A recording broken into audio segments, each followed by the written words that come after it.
اللہ علیہ وسلم قبر میں زندہ ہیں، درود شریف ان تک کیسے پہنچتا ہے؟ اگر حضور قبر میں زندہ ہیں تو مجھے بتائیے حضور صلی اللہ علیہ وسلم کے وجود کا یا آپ کی زندگی کا فائدہ منومن مٹی کے اندر نیچے ہے یا باہر ہے؟ باہر ہے۔ باہر۔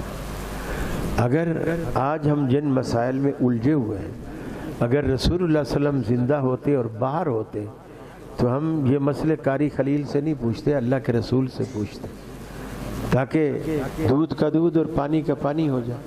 پھر یہ صحابہ پر بھی الزام آتا ہے۔ اگر ہم آپ میں سے کسی کے بارے میں کہیں کہ میاں انہوں نے اپنے ابا کو زندہ قبر میں دفن کر دیا، تو کتنی بری بات ہے اس کے لیے بھی اور ابا کے لیے بھی۔ اور کیا صحابہ نے، ابو بکر صدیق نے، عمر فاروق نے، علی المرتضیٰ نے، عثمان غنی نے رسول اللہ صلی اللہ علیہ وسلم کو زندہ درگور کر دیا؟ نبی کی قبر پر جانا اور وہاں جا کر اللہ کے حضور دعائیں کرنا اور ان لوگوں سے عرض کرنا کہ جناب آپ ہماری سفارش کر دیں، ہماری بخشش کی دعا کر دیں، کیا یہ صحیح ہے یا غلط ہے؟ بہت سارے بیچاروں کی طبیعت خراب ہو جاتی ہے۔ پھر اگر آپ نے یہ کہہ دیا کہ اللہ کے اولیاء زندہ ہیں تو بھی مسئلہ کھڑا ہو جاتا ہے۔ تو وہ کہہ دیتے ہیں قبر والوں کے پاس جاتے ہو، قبروں کے پاس جاتے ہو، تو جتنے بھی مشرکین کے آیتیں ساری فٹ کر دیتے ہیں۔ آج ہم دیکھتے ہیں قرآن و حدیث ہمیں کیا کہتا ہے اس معاملے میں۔ رسول پاک صلی اللہ تعالیٰ علیہ وسلم کی زوج محترمہ ہیں، بی بی جان بی بی عائشہ صدیقہ طیبہ طاہرہ رضی اللہ تعالیٰ عنہا ہیں۔ آپ فرماتی ہیں کنت ادخل بیتی الذی فیہ رسول اللہ صلی اللہ علیہ وسلم وانی وادع ثوبی واقول انما هو زوجی وابی۔ فرماتی ہیں میں رسول پاک صلی اللہ تعالیٰ علیہ وسلم کے کمرے میں، اپنے اس گھر میں جس میں رسول پاک صلی اللہ تعالیٰ علیہ وسلم تشریف فرمائیں، میں داخل ہوتی، اس حال میں کہ میں کوئی پردے کا خاص خیال نہ کرتی، ایسی اجازت اٹکارے چلی جاتی تھی، اور یہ دل میں خیال رکھتی تھی کہ میرا شوہر ہے اور میرا باپ ہے قبر میں موجود، لہذا کوئی مسئلہ نہیں، فرماتے میں داخل ہو جاتا۔ پھر فرماتی ہیں فلما دفن عمر معه، جب ان کے ساتھ حضرت عمر کو دفن کر دیا گیا، فواللہ ما دخلته الا وانا مشدودۃ علی ثوبی، خدا کی قسم اب میں اس حال میں داخل ہوتی کہ میں اپنے آپ کو پردے سے خوب ڈھانکا ہوا ہوتا۔ کیوں امی جان کیوں ایسا کرتی تھی؟ فرماتی ہیں حیاء من عمر، عمر سے حیا کرتے ہوئے۔ اب سوچنے والا یہ سوچے آج کل کا مولوی صاحب یوٹیوب پہ بیٹھ کر یا سوشل میڈیا پلیٹ فارم پہ بیٹھ کر کہتا ہے نہیں جاؤ، اور تم کہتے ہو یہ مر گئے ہیں، یہ زندہ ہیں، تم ان سے سفارشیں لیتے ہو، دیکھو رب تعالیٰ فرما رہا ہے کہ جن کو تم کہتے ہو زندہ ہیں وہ مر چکے ہیں، اور رب تعالیٰ کہہ رہا ہے اے رسول تم بھی مرنے والے ہو، یہ بھی مرنے والے ہیں۔ رب تعالیٰ فرما رہا ہے، پہلی بات تو یہ ہے کہ انبیاء علیہ السلام یا اولیاء کرام ان کی موت کا انکار کس نے کیا ہے؟ اسلام کا تو یہ عقیدہ ہی نہیں ہے۔ اسلام کا عقیدہ یہ ہے کہ ان کو وفات آئی ہے، لیکن کیا وفات آنے کے بعد ان کی حیات ہے کہ نہیں؟ مین مسئلہ یہاں ہے۔ اگر حیات نہیں تھی تو بی بی عائشہ صدیقہ رضی اللہ تعالیٰ عنہ کیوں فرما رہی ہے کہ میں خاص پردے کا اہتمام نہ کرتی اور میں ایسے داخل ہو جاتی اور یہ کہتی کہ میرا شوہر ہے اور میرا والد ہے؟ اور جب حضرت عمر دفن ہو گئے تو پھر کیوں کہہ رہی ہیں کہ جناب میں اس لیے داخل ہوتی پردے کے ساتھ کہ حضرت عمر ہے اور ان سے میں حیا کرتی ہوں؟ اب قرآن کو بھی دیکھ لیتے ہیں اور دیگر صحابہ کے معمول کو بھی دیکھ لیتے ہیں۔ رب تعالیٰ فرماتا ہے قرآن کی بات کریں گے، ہٹ کے بات نہیں کریں گے انشاءاللہ۔ رب تعالیٰ فرماتا ہے وَمَا أَرْسَلْنَا مِن رَسُولٍ إِلَّا لِيُطَاعَ بِإِذْنِ اللَّهِ، ہم کوئی رسول نہیں بھیجتے مگر اس لیے کہ اس کے حکم کی، اللہ کے حکم سے فرمانبرداری کی جائے۔ وَلَوْ أَنَّهُمْ إِذْ ظَلَمُوا أَنفُسَهُمْ، اگر لوگ اپنی جان پر ظلم کر بیٹھے، جاؤ کا محبوب تمہاری بارگاہ میں حاضر ہو، فاستغفروا اللہ، اللہ کے حضور توبہ کریں، واستغفر لهم الرسول، اور رسول بھی ان کی سفارش کریں، لوجدوا اللہ توابا رحیما، تو اللہ کو بخشنے والا مہربان پائیں گے۔ اب آج کا یوٹیوب کا مولوی صاحب، یا جس کو اہل سنت کے اہل اسلام کے نظریات سے اختلاف ہے، وہ کہیں گے جناب یہ تو زندہ ہونے کی صورت میں حاضری کا حکم تھا، اس کے بعد کا تو ہے نہیں۔ تو ہم وہ بھی عرض کیے دیتے ہیں کہ رسول پاک صلی اللہ تعالیٰ علیہ وسلم کی حیات ظاہری میں تو مدد مانگنا قرآن سے آپ بھی مانتے ہو، لیکن رسول پاک صلی اللہ تعالیٰ علیہ وسلم کے دنیا پہ سے چلے جانے کے بعد آپ کے دربار میں حاضر ہونا اور بخشش و مغفرت کی التجا کرنا اور التجا کرنا اور آپ سے مدد مانگنا، یہ صحابہ کا عمل ہے،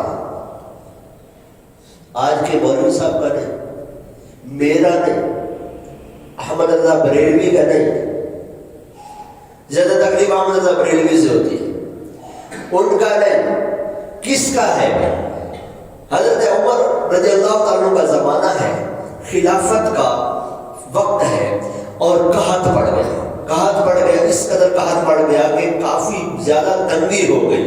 حضرت بلال بن حارث المزنی یا المزنی بارگاہ رسالت میں حاضر ہوتے ہیں اور عرض کرتے ہیں یا رسول اللہ صلی اللہ علیہ وسلم، اپنی امت کے لیے بارش کی دعا فرما دیجئے، وہ ہلاک ہو رہی ہے۔ کہاں گئے ہیں؟ مزار پر، رسول پاک کی قبر انور پر۔ کیا کہتے ہیں؟ یا رسول اللہ اپنی امت کے لیے بارش کی دعا کیجئے، وہ ہلاک ہو رہی ہے۔ سرکار کائنات صلی اللہ تعالیٰ علیہ وسلم خواب میں تشریف لاتے ہیں اور فرماتے ہیں تم عمر کے پاس جا کر میرا سلام کہو اور خوشخبری دو کہ بارش ہوگی، اور یہ بھی کہو کہ وہ نرمی اختیار کرے۔ کس کو کہہ رہے ہیں؟ صحابی کو۔ کب کہہ رہے ہیں؟ وفات کے بعد۔ روایت کون سی کتاب کی ہے یہ بھی بتا دوں کہ ایسا کہ بیچاروں کو مسئلہ ہو جائے۔ یہ روایت جناب والا گوہر، یہ کتاب الفضائل ہے، ابی شیبہ، مسند ابی شیبہ ہے، اس کو سنن ابی شیبہ بھی کہتے ہیں، سنن ابی شیبہ ہے۔ فرمایا کہ جاؤ جا کر عمر کو کہو نرمی برتو اور بارش ہوگی۔ اب حضرت بلال بن حارث المزنی حاضر ہوتے ہیں حضرت عمر کے پاس اور خبر دیتے ہیں۔ حضرت عمر سن کر رونے لگتے ہیں اور کہتے ہیں یا رب عز و جل، میں کوتاہی تو نہیں کرتا مگر اسی چیز میں جس سے میں عاجز ہوں تو مجھے معاف کر دے۔ اور بارش ہوتی ہے اور قحط دور ہو جاتا ہے۔ یہ کون سا زمانہ ہے؟ حضرت عمر کا زمانہ ہے۔ دوسرے خلیفہ ہیں، مولا علی بھی موجود ہیں، عثمان غنی بھی موجود ہیں، اور عشرہ مبشرہ میں سے کئی صحابہ موجود ہیں، اور کئی بڑے کبار صحابہ، حضرت ابو ہریرہ بھی موجود ہیں، حضرت ابو دردہ بھی موجود ہیں، حضرت عبداللہ ابن مسعود بھی موجود ہیں، حضرت عبداللہ ابن عمر بھی موجود ہیں، حضرت عبداللہ ابن عباس بھی موجود ہیں۔ یہ وہ زمانہ ہے، اور التجا کی جا رہی ہے رسول پاک کی بارگاہ میں، اور پھر التجا کرنے والا صحابی آ کر حضرت عمر کو بتا رہا ہے۔ پتہ یہ چلا کہ ان بزرگوں کے نزدیک مصطفیٰ کے قدموں میں حاضر ہونا، بارگاہ میں حاضر ہونا، ان کی قبر پر حاضر ہونا اور التجا کرنا شرک نہیں تھا۔ اگر شرک ہوتا تو حضرت عمر چھوڑ دیتے، شرک ہوتا عثمان غنی چھوڑ دیتے، شرک ہوتا مولا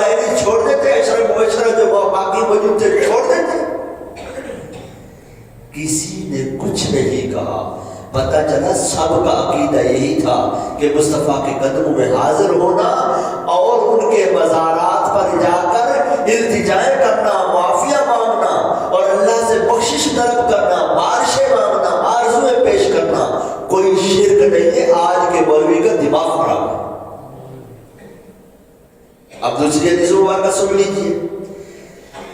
امی جان بی بی عائشہ صدیقہ رضی اللہ تعالیٰ عنہ کی بارگاہ میں پھر قحط کی شکایت لے کر پہنچ جاتے ہیں کہ امی جان قحط پڑ گیا ہے مدینے میں، آپ اللہ کی بارگاہ میں دعا کریں اللہ تعالیٰ کرم فرما دے اور ہمارے لیے مسئلہ حل ہو جائے کہ بارش ہو جائے۔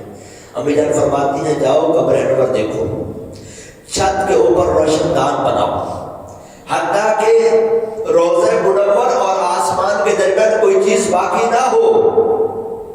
اور اہل مدینہ نے جیسے ہی روشن دان بنایا، اتنی کثیر بارش ہوئی کہ زمین گھاس سے بھر گئی، یعنی بارشیں ہوتی رہی، زمین پر گھاس اگ گیا، اونٹ موٹے ہو گئے، یہاں تک کہ گوشت سے بھر گئے، بہت زیادہ موٹے ہو گئے۔ وہ بارشیں ہوتی رہی یہاں تک کہ پھر جب اس روشن دان کو بند کیا گیا تو بارشیں ہو گئی۔ کون کہہ رہی ہے؟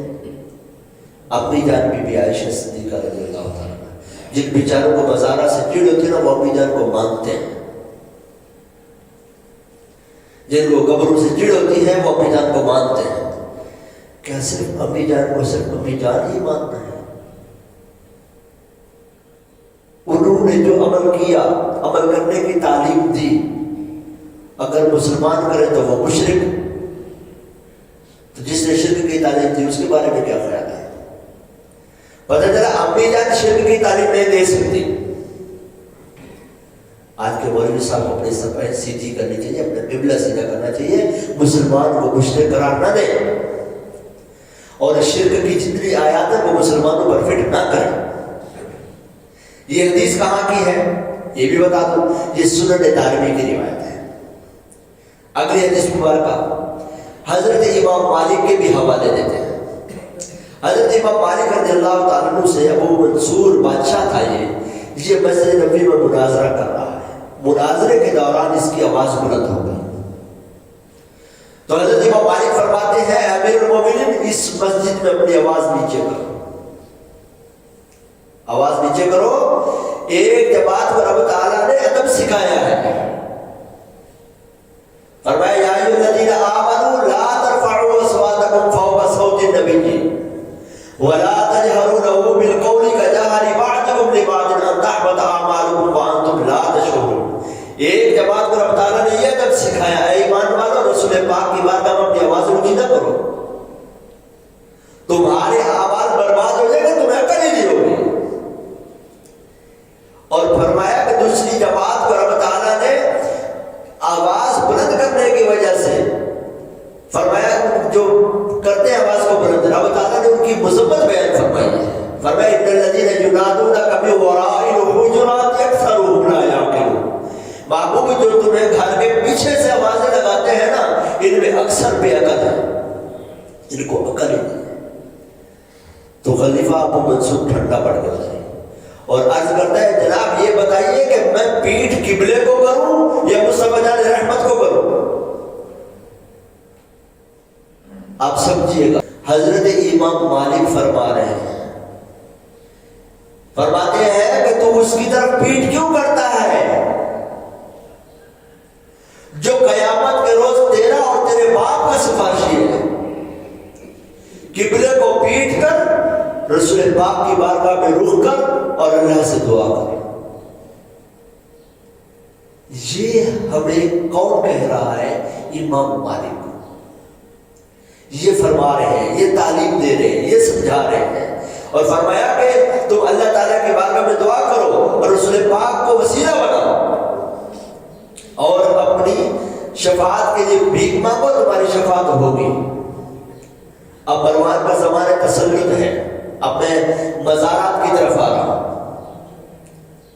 مروان کا زمانہ تسلط ہے، ایک صاحب کو دیکھتا ہے کہ حضور انور صلی اللہ تعالیٰ علیہ وسلم کی قبر انور پر اپنا منہ رکھے ہوئے، جو کہتے ہیں کہ وہ عجیب و غریب، آج کل کیونکہ اے آئی کا زمانہ ہے تو آپ جس طرح کے نا بد دماغ لوگوں کو دیکھیں گے آپ کو طرح طرح کی گفتگو کرتے نظر آئیں گے. پہلے میں بریلوی تھا, قبر چاٹ چاٹ کر میرا پیٹ خراب ہو گیا, پھر میں فلاں جگہ پہ گیا تو میں ٹھیک ہو گیا, اب میں پکا فلانا.